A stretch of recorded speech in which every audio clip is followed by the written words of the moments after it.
Que arda no nosso peito, que arda no peito do Padre Fábio agora, um amor pela palavra de Deus, um amor por aqueles que o escutam, um amor pelo sacerdócio, que arda no peito dele esse fogo abrasador. E enquanto estivermos escutando a sua voz, que arda em nosso peito essa brasa, esse fogo abrasador do Espírito de Deus. Vamos colocar tudo isso nas mãos de Nossa Senhora também. Ave Maria, cheia de graça, o Senhor é convosco. Bendita sois vós entre as mulheres, bendito é o fruto do vosso ventre, Jesus. Santa Maria, Mãe de Deus, rogai por nós, pecadores, agora e na hora da nossa morte.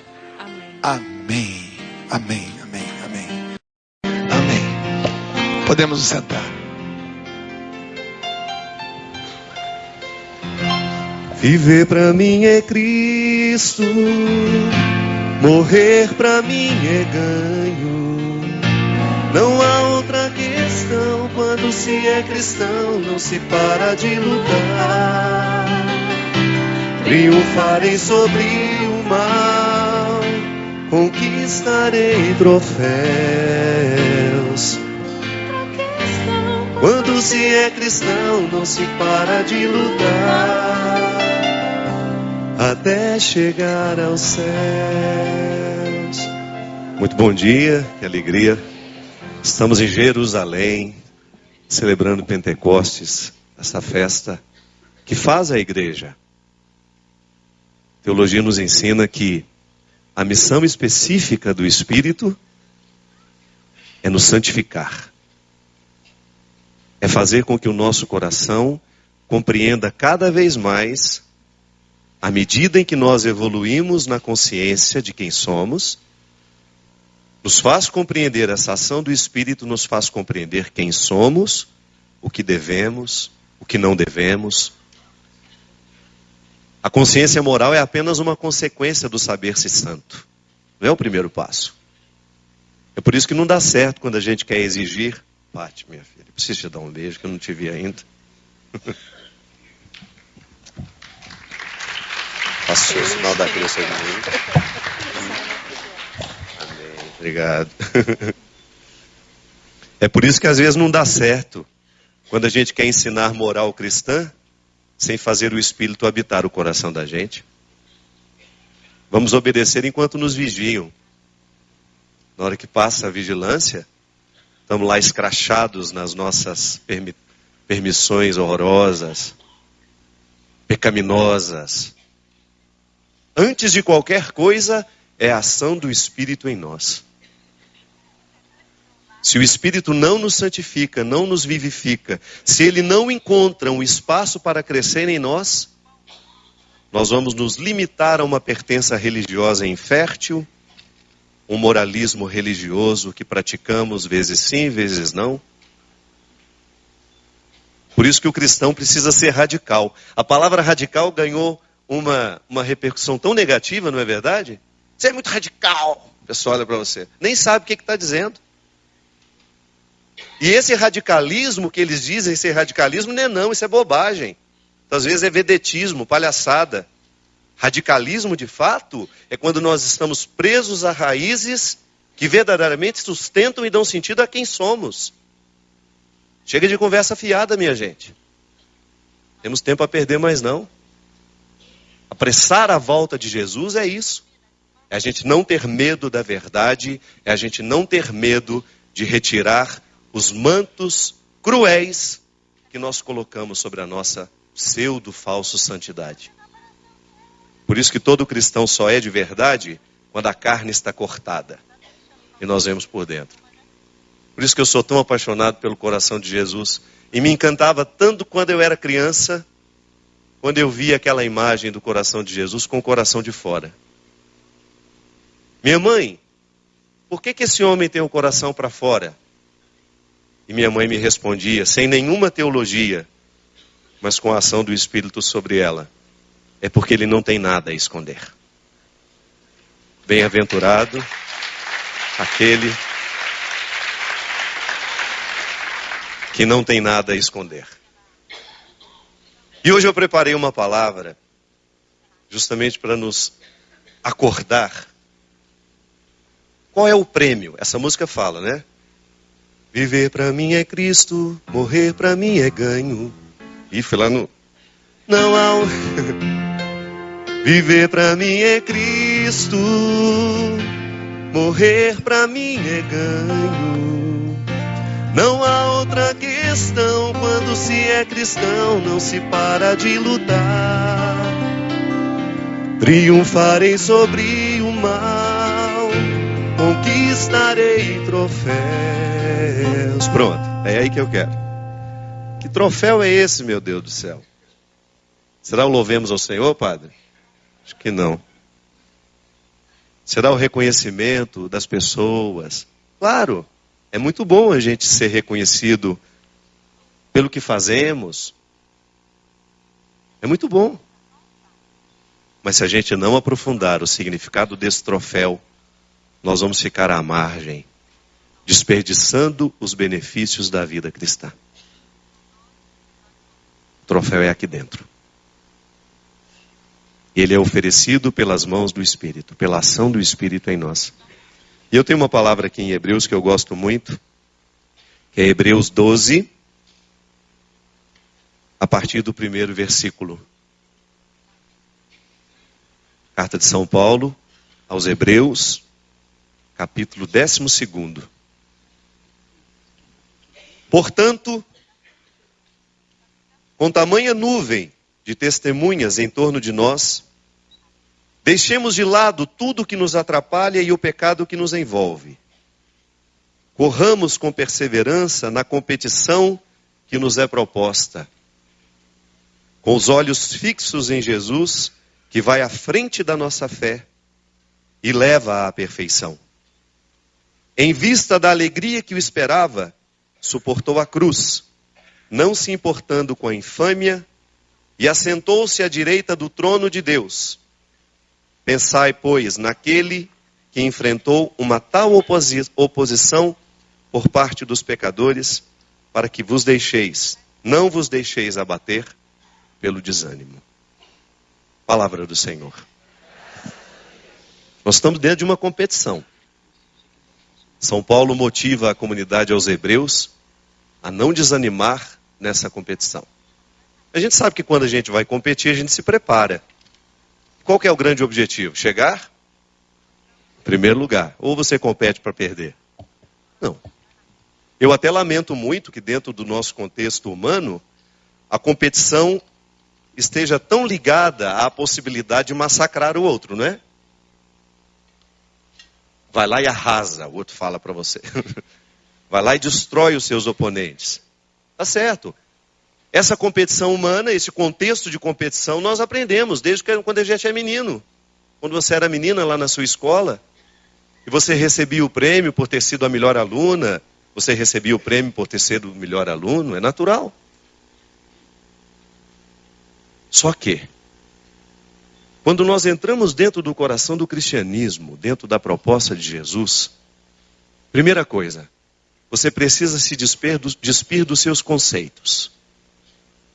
Eu sempre digo, se a gente não esquecer muita coisa que a gente aprendeu ao longo da nossa vida, e compreendeu isso como certo, competir, ganhar do outro, massacrar o outro, mostrar competência, provar ao mundo que nós somos capazes.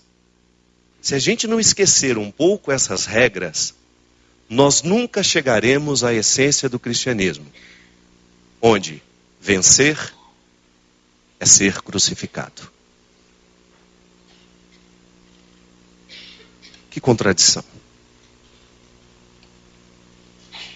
Ainda bem que a gente tem a vida inteira para chegar, de fato, ao estado cristão.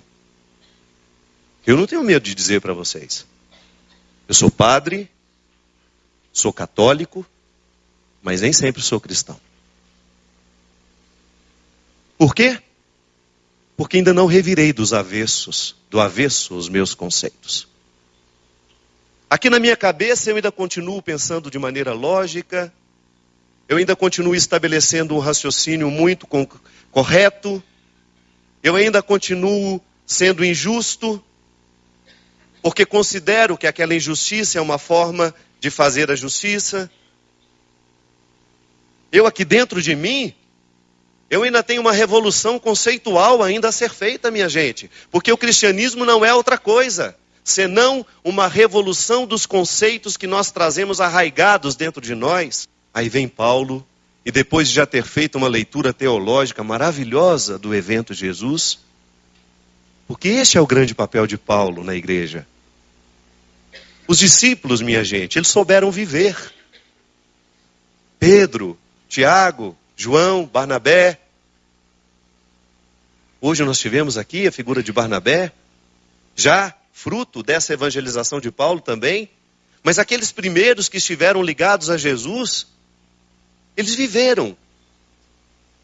Experimentaram a presença de Jesus, viram a sua força, a sua capacidade de fazer milagres. Você teve a graça de passar por esses lugares. Esteve em Cafarnaum. Esteve na Galileia, em alguns lugares da Galileia. Teve a oportunidade de andar pela mesma geografia do Cristo. Mas Paulo não. Paulo é filho da fé. Ele não viu Jesus da mesma maneira como os apóstolos puderam ver. A experiência de Paulo é outra. E Paulo traz ainda a vantagem de ter sido um bom competidor do mundo. Aquele homem soube competir. Matou muita gente pelo caminho. Massacrou muita gente. Era um homem corajoso. Um homem astuto. De coragem intelectual. Enquanto os discípulos estavam evangelizando lá nos contextos de suas aldeias, esse homem ousou entrar nos anfiteatros de Roma. Esse homem ousou, quem faz os caminhos de Paulo, na Turquia, quando a gente passa em Éfeso. Fiquei maravilhado quando vi aquele anfiteatro. O lugar da cultura popular, dos grandes teatros, das grandes representações, de toda a riqueza grega. E aí a nossa guia diz, aqui Paulo pregou o evangelho. Que coragem esse homem tinha. Porque pregar o evangelho hoje nos grandes teatros é confortável. Quem vem me ouvir já está, de alguma maneira, simpático ao que eu vou dizer. Ele não. Era o primeiro anúncio. Era entrar na cabeça daquele que era pagão ou daquele que era judeu, sei lá. E ele tinha que fazer essa revolução conceitual. Ele, como um bom combatente, como aquele que soube competir humanamente para destruir o seu oponente, ele teve que fazer esse esforço de reverter dentro dele o que significa vencer. E essa carta diz isso. A glória da igreja é o Cristo crucificado. É a cruz. Não há um outro jeito de vencer este homem interior, tão afeito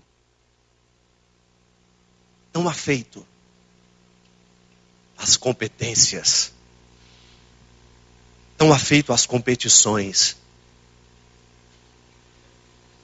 tão afeito à capacidade de destruir o oponente, tão afeito à capacidade de mostrar-se grandioso, garboso, importante.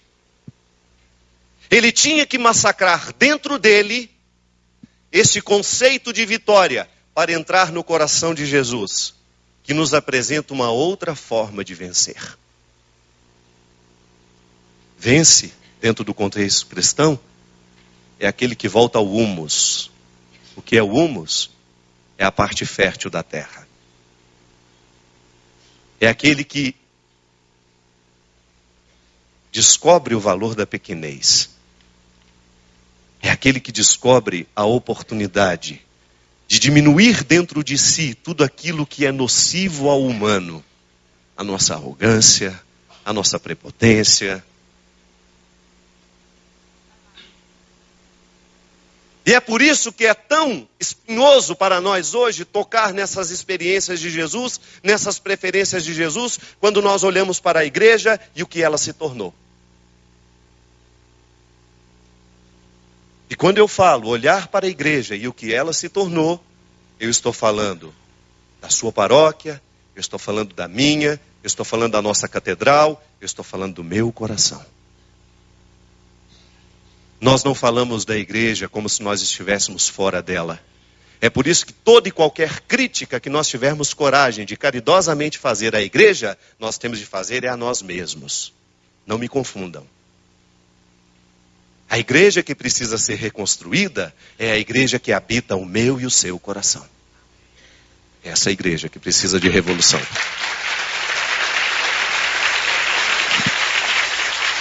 Por que eu digo isso, minha gente? Porque nós precisamos nos incomodar com isso sim. Nós estamos muito confusos com essa igreja gloriosa. Nós não podemos nos esquecer que a glória da igreja nos chega pela cruz.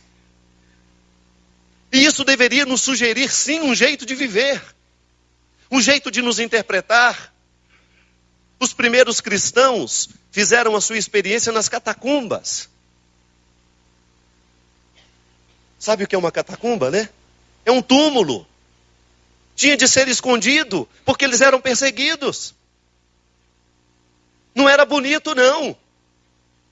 Você se enfiar dentro de um túmulo para reverenciar o sagrado. Você se enfiar dentro de um túmulo para você ter contato com a sua verdade pessoal, à luz de um Deus que nos inspira a pequenez. A morte de cruz. Não deve ter sido nada agradável para esse povo viver o anonimato do cristianismo. Não deve ter sido agradável. Mas veja você, ali a igreja se fortaleceu para nascer. Hoje você não vai mais às catacumbas, você vai à catedral. E que diferença existe entre a catacumba e a catedral? O túmulo é sombrio, a catedral é iluminada. O túmulo é muito pobre. A catedral cheia de riquezas. Não é nenhum problema que a gente dê a Deus aquilo que há de melhor. Se eu tivesse que construir uma igreja, eu ia fazer de tudo para que você entrasse nela e falar, nossa, isso aqui é sagrado. De tão bonita que ela é. Eu não sou afeito a retirar a beleza. Não, pelo contrário. Nós não temos que voltar para o túmulo. Nós temos que ficar na catedral. Mas o coração tem de estar como se estivéssemos no túmulo. Essa é a diferença. Eu rezo na catedral, mas o meu coração reconhece o valor do esconderijo, da pequenez, da vida humilde, da vida simples. Simplicidade no trato, no encontro. Não me abster da responsabilidade de fazer o cristianismo crescer no mundo a partir de mim.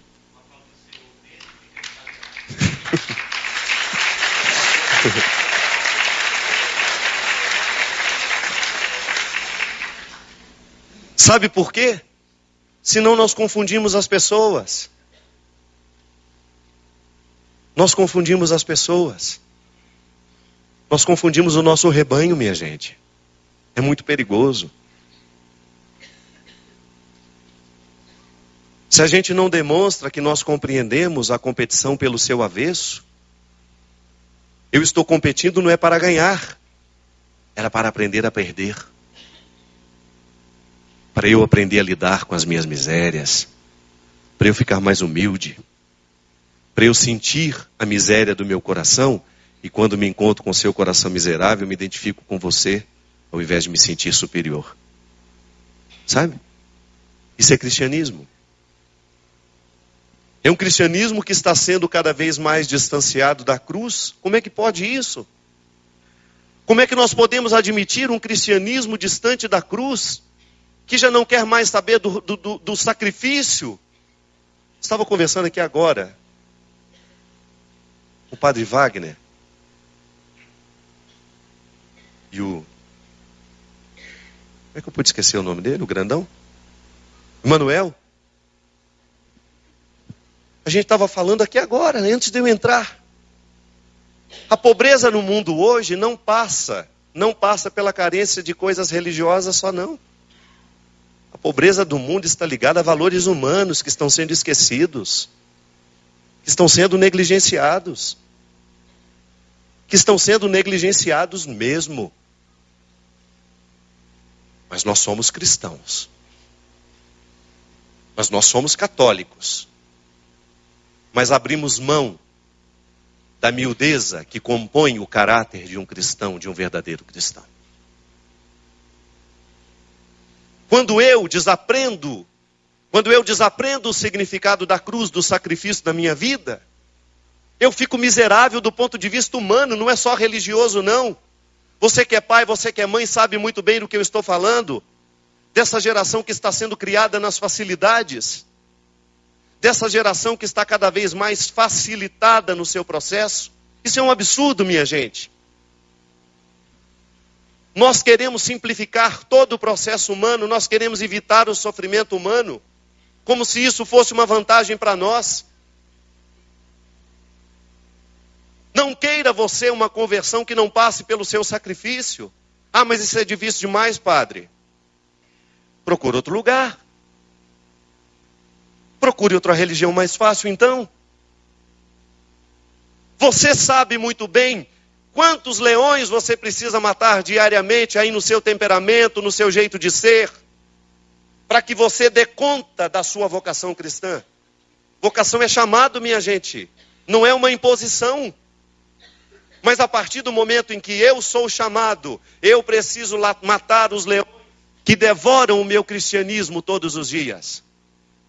O padre Reginaldo falava aqui antes, do tanto que ele às vezes assume coisas que ele não deveria assumir, que ele não tem juízo. Eu já disse isso para ele. Se tem uma coisa que eu admiro nesse homem, não é o trabalho de homem público que ele tem, não é isso não. Isso é apenas uma consequência. O padre Reginaldo é um homem que não se economiza como padre. Ele não se economiza como padre. Eu sou testemunha disso. Tem 2, 3 missas todo dia, e ele tem uma paróquia para administrar, e ele tem viagem para fazer. Ele sabe quantos leões ele precisa matar todos os dias para ele dar conta do cristianismo dele. Mas eu não estou falando do homem público, não. O homem público é outra história.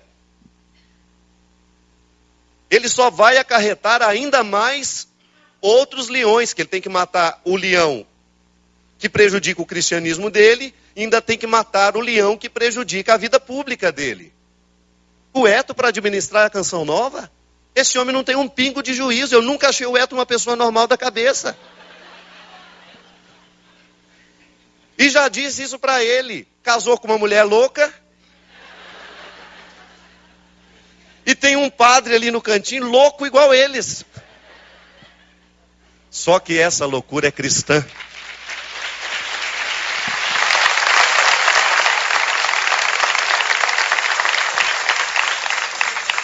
E para dar conta desses leões que rondam o cristianismo deles, minha gente, se não põe o joelho no chão, se não coloca essa cabeça para ser ocupada o tempo todo pelo Espírito, eles vão ser meros administradores da Canção Nova. E você não vai sentir absolutamente nada quando pisar naquele território. Agora, se a Canção Nova está fazendo a obra que faz no coração das pessoas, e vocês são testemunhas disso. Está aqui Angola que não me deixa mentir. Está aqui Angola que não me deixa mentir. Se a Canção Nova está realizando no coração do povo, é porque ali a busca ainda não deixou de acontecer. Agora, se a Canção Nova, na sua liderança, na sua estrutura espiritual, negligenciar que a cruz é o nosso caminho, você pode ter certeza que essa obra vai ao chão. Assim como tudo vai ao chão quando não está fundamentado em Deus. Porque Deus não trabalha com fantoches.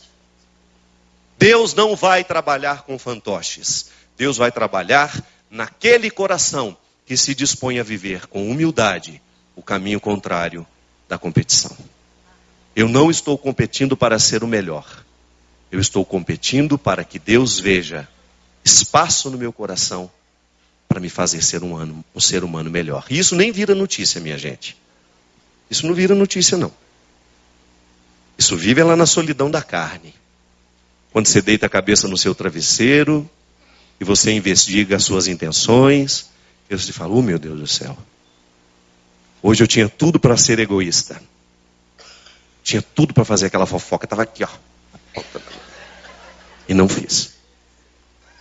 Esse é o troféu. Não é o outro que lhe dá. É Deus que lhe permite perceber em si mesmo. Esse não vai para a estante. Esse não vai para a estante. Esse fica aqui. Porque eu, como padre, posso dizer a você: não pode haver nada que nos realize mais nessa vida do que quando você tem a sensação de que você foi guiado pelo Espírito e você fez a coisa certa.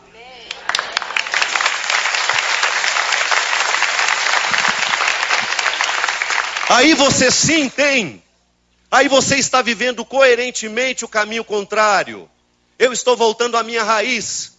Eu estou esquecendo as glórias do cristianismo. E eu estou me recordando que esta glória só tem sentido se estiver amarrada à cruz. Jesus é um rei. Mas é um rei coroado de espinhos. É coroado de espinhos. Talvez seja por isso que Papa Francisco tem encurtado o caminho. É o Papa que a igreja precisava neste momento. Eu não estou falando que esse homem despreza a estrutura romana, tudo aquilo que existe lá no Vaticano. Não, aquilo lá tem mais é que ser preservado. É a nossa casa, é a casa da fé. Mas o Papa Francisco faz um esforço diário para mostrar que a melhor maneira de sermos grandiosos é sermos simples. É sermos pequenos. É a melhor maneira de um ser humano ser grande.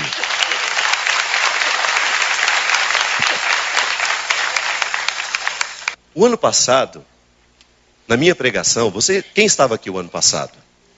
Vocês se recordam que eu falei de como é perigoso a gente colocar a devoção mariana acima da cristologia? Se recordam disso? Que eu falei que nós não podemos mais viver um cristianismo de medalhinhas, reduzir o cristianismo a medalhinha, práticas, né? Devoções infrutíferas. Eu não estou dizendo que uma medalhinha é uma devoção infrutífera, não. Eu estou dizendo que essa medalhinha não salva ninguém. Se ela não estiver conectada a um motivo cristão do coração de transformar o meu caráter diariamente. Senão nós estamos na macumba, achando que uma medalhinha vai me defender de alguma coisa. Não é assim? Se eu carregar comigo a ilusão de que a medalhinha me protege, meu amigo, o que te protege é o Espírito que está em você, e essa medalhinha só representa o Espírito que está.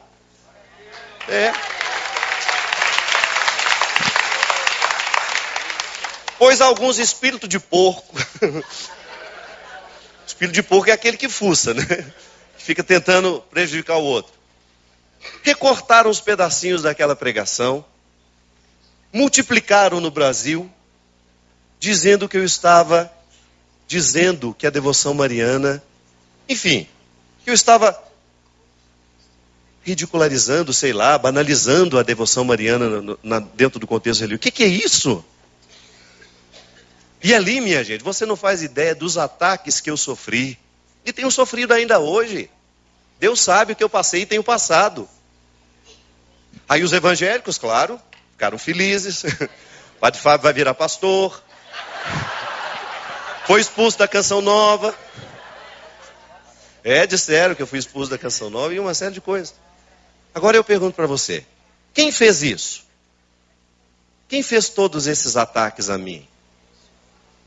Foram ateus? Foram católicos. Só que não são cristãos. São católicos, mas não são cristãos. Porque se é católico, e se reduz a ser católico, a bater no peito e a defender a Santa e Madre Igreja, mas não é capaz de vasculhar para ver se realmente eu tinha dito aquilo, para mim isso não é cristianismo. Cristianismo é quando você vasculha a verdade e realmente o Padre Fábio foi um herege. Então tudo bem. Agora você picotar um vídeo e maldosamente reproduzir aquilo, para que aquilo vire diabólico, para que as pessoas tenham uma compreensão errada daquilo que eu falei, isso para mim não é catolicismo, não é cristianismo. Isso é diabolismo. Não tem outro nome.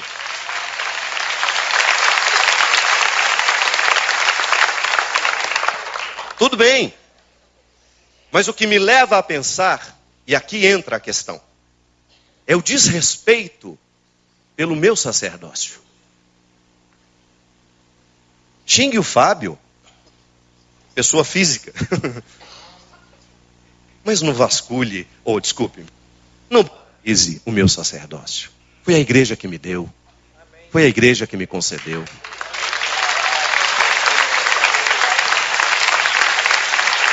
E quando eu falava para vocês que hoje nós temos um prejuízo de valores humanos, meu Deus do céu, pode ser o mais errado do mundo, mas é meu pai. Pode ser o mais errado do mundo, mas ele é um sacerdote ordenado. Ele é uma religiosa. Hoje nós estamos pegando todas essas figuras e estamos julgando dentro de um contexto de banalidade assustador. E nos dizemos cristãos católicos. E dentro das nossas paróquias, o desrespeito pelo sacerdócio. Ah, mas o meu padre não... Ele é sacerdote. É sacerdote eternamente, mesmo quando falho. Ele pode ser corrigido pela igreja, claro, mas ele é sacerdote. Minha gente, o Espírito precisa agir com urgência sobre nós. E nós precisamos nos abrir com urgência a esta ação do Espírito para que a gente retome a consciência de que o cristianismo nos chegará pelo respeito, pelo amor ao outro, pela dignidade, e que nós não podemos inverter. Às vezes nós achamos que estamos caminhando na direção do céu, nós estamos caminhando na direção do inferno. Por isso Paulo é tão duro com a comunidade no momento em que ele diz: corramos com perseverança na competição que nos é proposta. A competição que nos é proposta não é a gente se sentir melhor que os outros. Aquela questão mariana. Você acha que eu preciso falar mal de Nossa Senhora para criar amizade com os evangélicos? Não preciso disso não. Eu quero ser amigo dos evangélicos pelo simples fato de ser cristão. Quero ser irmão deles pelo simples fato de ser um cristão. Eu não tenho que abrir mão da minha consciência de fé para ser amigo do outro que é ateu. O que é isso, minha gente? Ou eu também não preciso ser inimigo dele porque ele professa uma religião diferente de mim? Que mundo é esse? Onde vamos parar? Você está num território assim?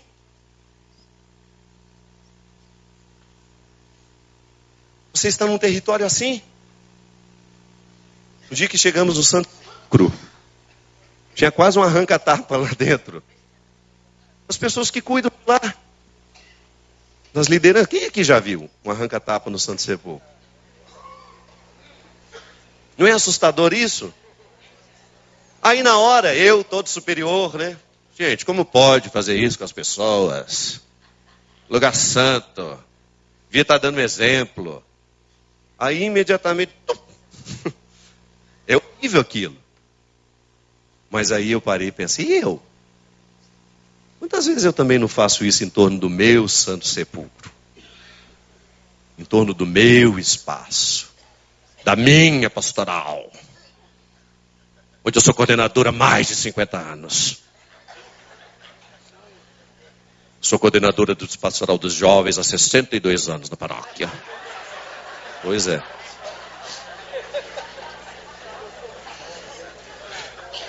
Estou errado? Nós delimitamos o nosso espaço lá de Santos e massacramos o outro. Somos grosseiros com o outro, sim. Ali a gente fica mais assustado porque a gente está com a alma mais, né? Nossa, meu Deus, eu vou entrar no Santo Sepulcro, aí eu vejo uma pancadaria do lado. Eu meu coração todo pronto para pôr a mão na... Aí de repente um frei dando uns tapas numa mulher e ameaçando ela de morte. Aí eu acho aquilo horrível, mas imediatamente eu penso que eu também promovo isso na minha vida, minha gente. É como se eu estivesse caminhando o contrário do que Deus me pede. O desprendimento, sabe? E é por isso que Jesus falou, vai chegar um momento em que não é aqui, nem ali, nem nesse monte, nem naquele, mas é em espírito e verdade. E isso só o Espírito pode fazer em nós. Só o Espírito pode fazer isso em nós. Provocar o nosso coração para a gente compreender que o cristianismo não pode ser glamourizado. O Padre Reginaldo sofre esse mesmo mal. Monsenhor Jonas sofreu e deve sofrer ainda hoje, embora ele fique menos exposto. Você não faz ideia do prejuízo que nós padres que estamos na televisão levamos, porque você faz a gente sentir o bonitão da história. Você vai nos tratando igual celebridade, a gente vai achando aquilo bom, a gente vai aceitando. Daqui a pouco a gente está andando meio metro do chão. Cordão de isolamento que ele vai passar.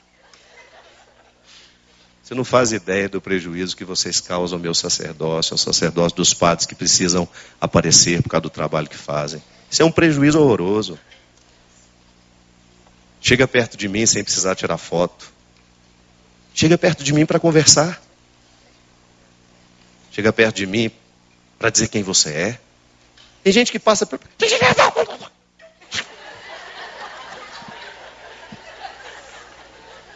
E o que você vai virando? 10 anos nessa vida.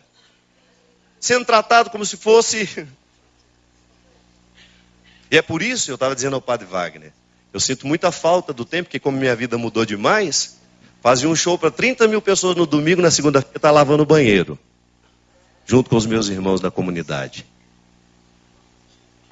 A glamourização do sacerdócio, do sacerdote que tem o programa de rádio, do sacerdote que tem o programa de televisão, do sacerdote que escreve livros, do sacerdote que faz hoje o que o Paulo fez naquela época.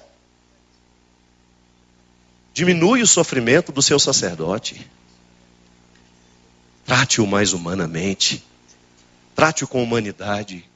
Retire dele o que realmente importa para você, é o sacerdócio dele. Ele tem muito mais riquezas a lhe oferecer do que uma foto ao lado dele. Ele tem muito mais coisas importantes para deixar na sua vida.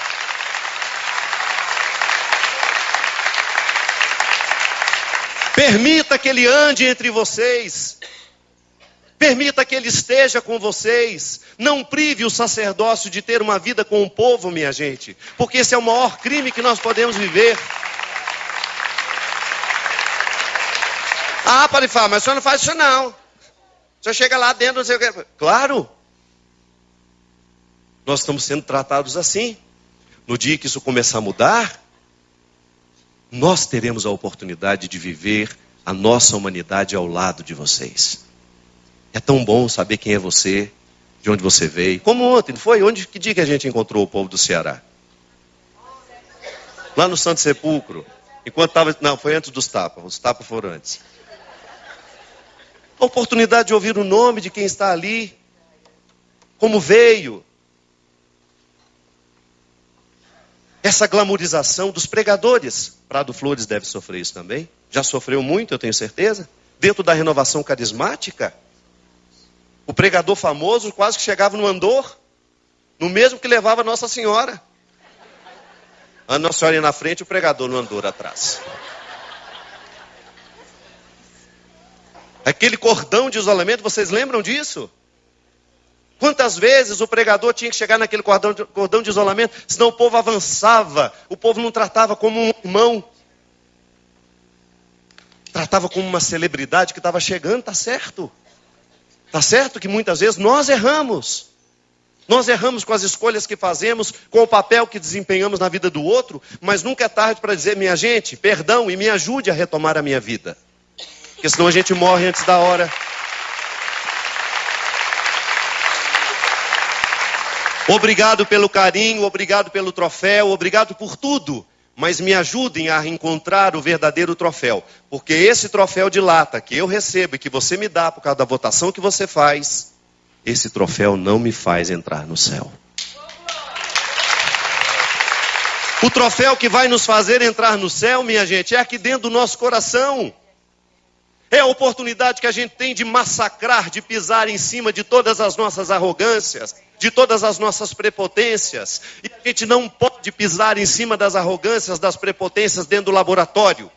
É no meio do povo que isso pode acontecer com a gente. É na oportunidade de estar junto. Você é a mesma coisa. A minha vida é diferente da sua, mas você também sofre os mesmos perigos. Você corre os mesmos riscos no papel que você desempenha. Eu sou o coordenador estadual. Michele.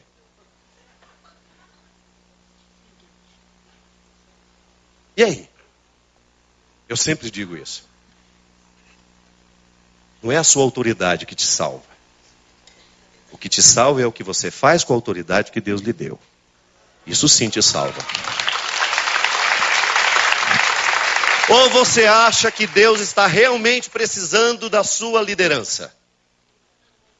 Geralmente Deus escolhe os piores para liderar. Sabe por quê? Porque Ele sabe que se aquela pessoa levar a sério a liderança, o coração dela vai demais. Porque onde existe autoridade cristã, ali existe disponibilidade ao serviço. Se não existe autoridade cristã, se não existe disposição ao serviço, essa autoridade não é cristã. A gente pode até chamar isso de cristão, mas não é.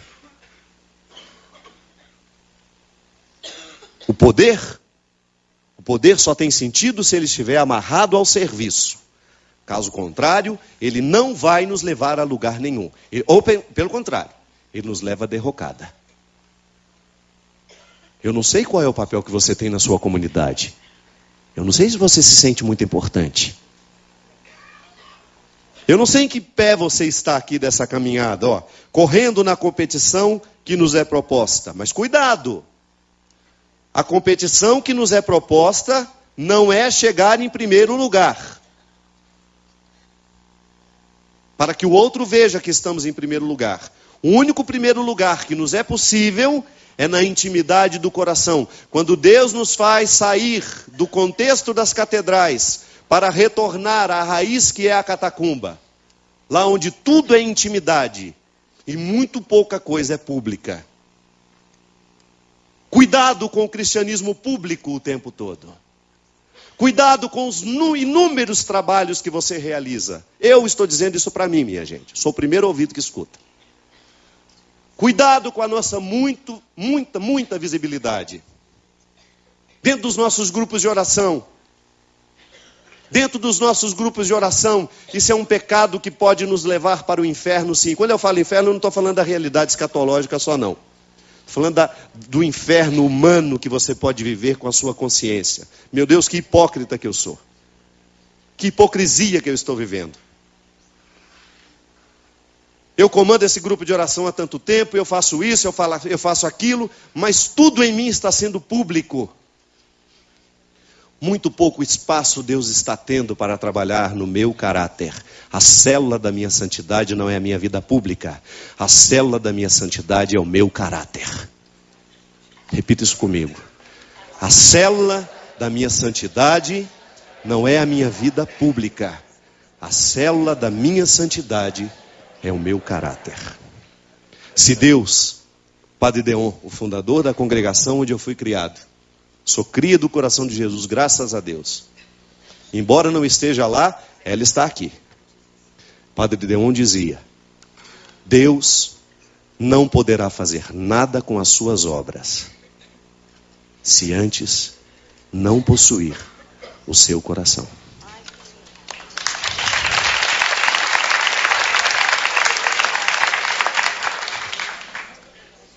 Minha gente, este é o troféu que nós queremos. É você saber que a sua obra é fruto do seu coração. É fruto do coração. De nada vale eu falar tudo isso aqui para ser uma verdade somente para você. Essa tem que ser a verdade do meu coração, essa tem de ser a minha convicção, é aqui que eu tenho que doar o meu sangue. E quando eu uso desse espaço para falar de tudo isso para vocês, eu estou falando da minha luta. Eu estou falando dos meus conflitos, do padre que eu sou hoje. Com toda a atmosfera de limites e possibilidades que eu enfrento, que eu administro. Eu não reclamo não. Eu só constato. E não tenho medo de pedir socorro a quem me acompanha, a quem está comigo. Me ajude a oferecer a Deus o meu coração, porque esse é o único troféu que Ele espera de mim. Os outros passam, minha gente, os outros enferrujam. Os outros a gente guarda, nem sabe onde ficou. Faça o mesmo na sua trajetória. Preste atenção, pare de correr. Às vezes na competição, ganha aquele que para e analisa o caminho para onde está correndo. Não tenha medo de fazer a pausa, de olhar, gente, para onde que eu estou correndo? Qual que é o troféu que eu estou querendo ganhar? O que que eu estou querendo conquistar? Que glória é essa? É a cruz? E eu não estou falando de dolorismo. Se você optar pela glória da cruz, você terá de naturalmente enfrentar os seus fantasmas. E enfrentar fantasmas pessoais é doloroso, não é fácil não. Você olhar para o seu coração e você perceber que você ainda não ama o tanto que poderia ter amado. Isso é doído. Ou então de você sentir que você desperdiçou longos anos do seu ministério com uma glória pessoal. Ou que você comandou pessoas de maneira desonesta, cruel, em nome de Deus. A gente critica a guerra na Síria. Sim. Mas critique a guerra que você promove nas pequenas relações, nos pequenos gestos. Critique, não tenha medo.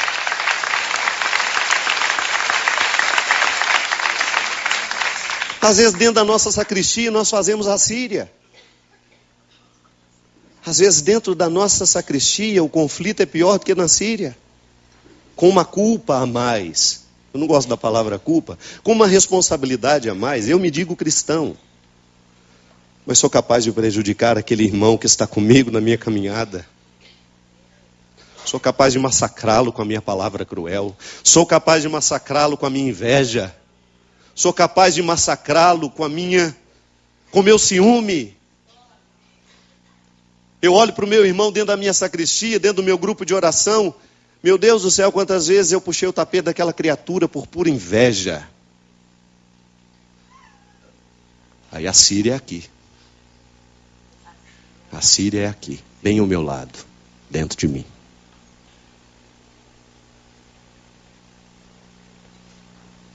Olhe para a direção que você caminha e qual é a competição que você está estabelecendo.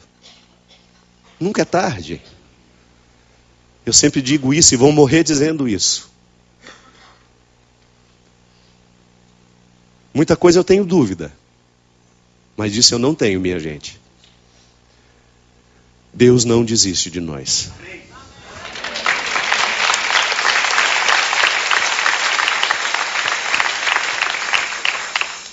Muita coisa eu tenho dúvida. Eu não tenho medo das minhas dúvidas. Mas duvido, caio lá. Deus me ama. E mesmo sendo eu um promotor dessa Síria, aqui dentro da minha sacristia, dentro do meu grupo de oração, nessa competição que eu estou estabelecendo, eu ainda acredito que Deus possa reverter a história. Que Deus ainda possa salvar o meu sacerdócio de tudo aquilo que eu não fui capaz de lutar por ele. Pelos leões que eu permiti que devorassem o meu sacerdócio. Pelos leões que eu permiti que devorassem o meu cristianismo. Pelos leões que eu permiti que devorassem a minha fraternidade. O meu amor, a minha capacidade de olhar para o outro. Toda vez que Deus me coloca de um diferente de mim, tem um leão entre nós. Se a minha fé não devorar esse leão para eu ser capaz de encontrar o outro, eu nunca vou ser igual a Jesus. Quando Jesus estava diante da prostituta, tinha um leão entre eles. O leão do preconceito e o leão daquela multidão que estava ali de olho nele. Vamos ver o que ele vai fazer agora. E Jesus devorou o leão. E e foi capaz de aproximar-se daquela mulher. E você nunca mais olhou para o seu pecado do mesmo jeito depois que soube de Madalena. E a igreja nunca mais pode olhar para si mesma sem recordar-se de Madalena. E a igreja jamais poderá contemplar a sua santidade, a sua glória, sem olhar para a cruz.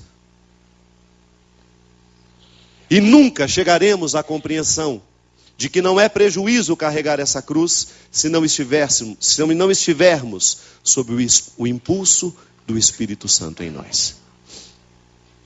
É Ele que retira de nós a sensação de prejuízo. A minha fé não é um prejuízo. Aquilo que eu abro mão por Deus não é um prejuízo. É um momento, a oportunidade que Deus tem de me beneficiar. Se eu faço esse sacrifício de não permitir que prevaleça o meu ciúme, de que não prevaleça a minha prepotência, ali Deus está me dando a oportunidade de uma fé que possa me beneficiar. Porque eu acho que seria, no mínimo, desastroso, Eto, se a gente oferecesse Deus ao outro e não oferecêssemos a nós mesmos. Gilberto, de nada vale você liderar a obra de Maria se você não liderar o seu coração.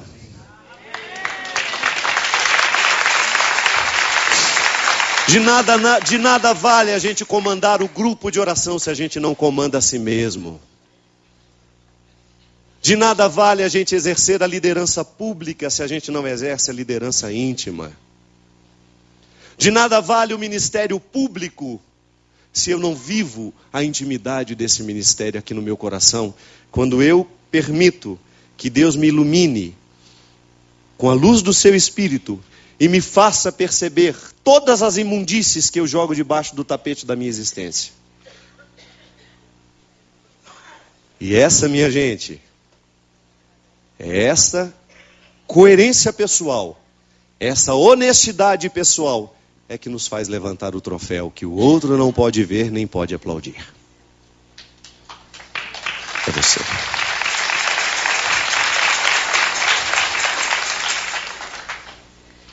Este aplauso que nos salva. O outro aplauso até pode massagear o ego da gente. Nossa, que bom, que música bonita que a gente cantou. Que pregação boa foi aquela. É emocionante, toca o coração da gente. E se a vaidade estiver sob domínio, só faz bem. Me compromete com você, me responsabiliza com você, não é, padre? É assim que funciona. Agora,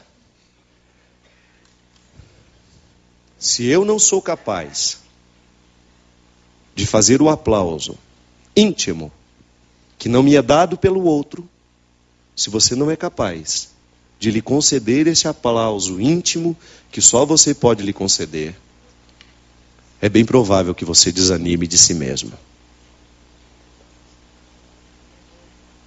É aqui que o diabo age. O específico do diabo é nos desanimar de nós mesmos. O diabo gosta de nos levar pelos piores caminhos para depois nos levar, nos soltar à nossa consciência infeliz. É uma obra ardilosa do diabo. Provocar a infelicidade da consciência. Sabe do que eu estou falando? Quando tudo acabou, quando as luzes se apagaram, você deita a cabeça no travesseiro e você sabe o mal que você cometeu. É ali a ação, é o resultado da ação do diabo. Mas ali ainda existe uma saída. Se você prostra o seu joelho no chão e reconhece que o Senhor Jesus é o teu Salvador. E ao invés de viver a culpa daquele instante, você vive a cruz daquele momento.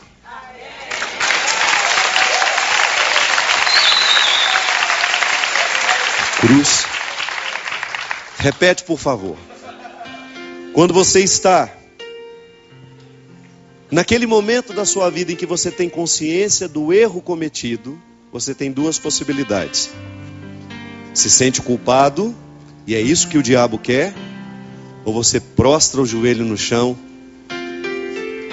e vai viver naquele momento a cruz que lhe é dada naquela hora. A cruz de saber que o seu caminho é assim. É reconhecer diariamente que você não tem condições de fazer esse trajeto solitário. Se a gente fica sozinho, nos resta a culpa e o diabo. Se a gente opta pela cruz, nós temos o Espírito, nós temos o Cristo, nós temos o Criador. A Trindade sobre nós. Para nos ensinar que o prejuízo é uma vantagem. Que morrer é lucro. E que o único troféu que pode nos salvar não é o que o outro pode enxergar, mas é o que nós sabemos levar no nosso coração. Fica em pé comigo. Porque eu vejo em cada um de nós a possibilidade de fazer a igreja ser mais santa. Ser mais santa a partir de mim, ser mais santa a partir de você. E Deus ter uma oportunidade de caminhar pelo mundo através dos nossos passos. É este troféu que eu lhe desejo. Abraça quem está ao seu lado. Dê um abraço carinhoso nessa pessoa. E diga a ela que Deus te liberte dos seus medos. Que Deus te liberte dos teus receios. Para que você possa viver a ressurreição. Para que você possa experimentar o único troféu que te salva. A sua consciência feliz. Comigo. Viver pra mim é Cristo. Morrer pra mim é ganho. Não há outra questão. Quando se é cristão, não se para de lutar. Erga os braços. Conquistarei troféus.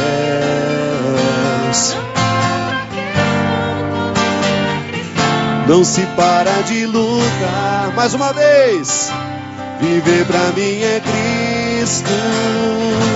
Morrer pra mim é ganho. Não há outra questão. Quando se é cristão, não se para. Acampamento do Sagrado Coração de Jesus, de 20 a 22 de junho. Presença de Padre Adriano Zandoná. A nossa fé, meu irmão, minha irmã, é uma fé que tem raiz. Padre Fabrício Andrade. Mas para coisas de família, a gente tem que ter coragem de falar. Padre Fábio de Melo. Uma coisa é quem sou eu, quem é você. E shows com Padre Joãozinho, Juliana de Paula, Davidson Silva e Comunidade Canção Nova. Participe.